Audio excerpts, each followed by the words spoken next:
Perfect.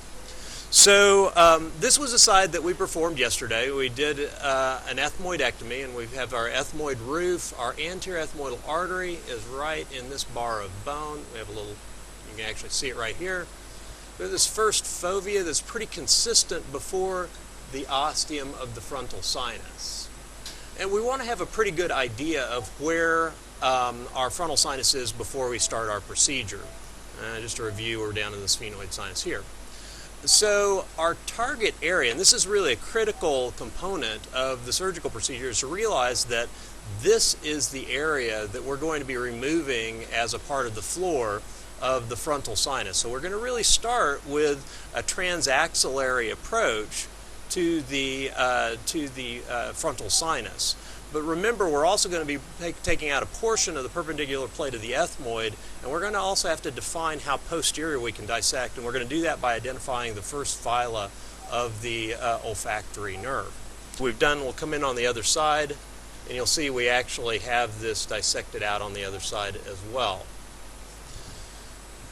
So we'll start out doing by definition, we're starting out with a Draf IIB procedure.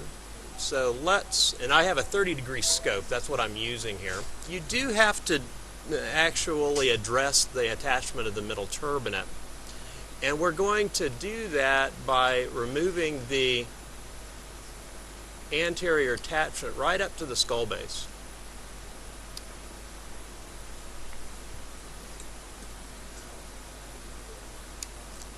This little maneuver is actually going to give us access to the skull base. Now, the next thing that we are going to do is develop a flap. And I'll tell you what, let's do this. I'm going, with your permission, just because of this little deviation of the nasal septum, we're going to actually switch over to the other side because I think we're going to be able to see things a little bit better for the purposes of demonstration.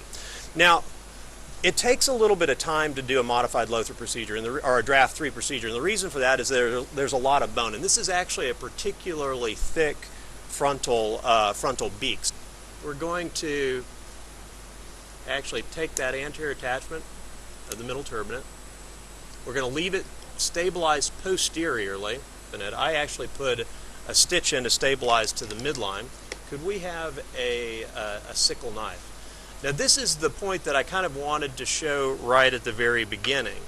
We really want to develop a mucoperiosteal flap, and I usually don't use this particular knife. There's another knife it's called a Crescent Blade. It's an ophthalmologic blade that we'll use to create a nice little flap, and the blade is oriented 90 degrees to the direction of this blade, and what that does is allows us to make a nice clear little incision. But what we're going to be doing, this actually allows us to identify the area that we'll be removing along the nasal septum, the mucoperiosteal flap I should say, along the nasal septum and lateral nasal wall.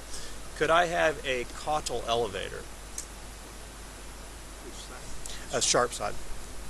So I'm going to want to elevate this. Now this flap can be preserved and used later, but we're going to want to elevate this.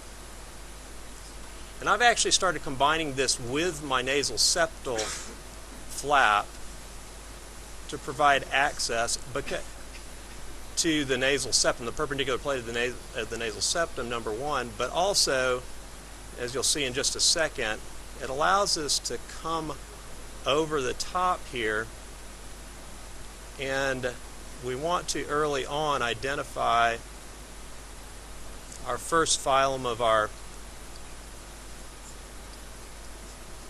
olfactory nerve. So we'll come down into here, and you'll start to see there's the foramen right there. So this is going to be an important landmark for the posterior aspect of our dissection moving forward. Now, for the purposes of this, I'd like the microdebrider. We would normally save this flap, but for the purposes of this, just to get this out of the way, well, actually, it's out of the way, so perfect. So I'm going to want to go to the 60-degree burr.